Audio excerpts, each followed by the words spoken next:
Midva se ljubiva in se sovraživa, ta zgodba prepovedana je lepa, letiva v nebo in pademo na Veliko spremlja Bojana Pesenjaka in kjerkoli se pojavi v okolici Celja, mi moramo biti tam. Pa smo rekli, gremo probat, imamo baš pa sreča na naši straški. V bistvu jaz, ko smo se prijavili na to, nisem imela v misli, da bom pa dejansko najbolj.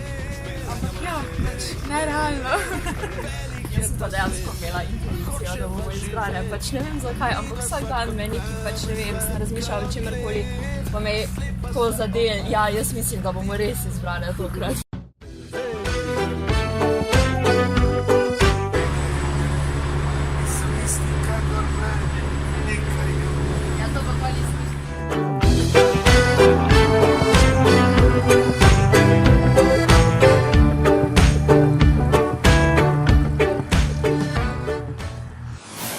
Radio Fantasy.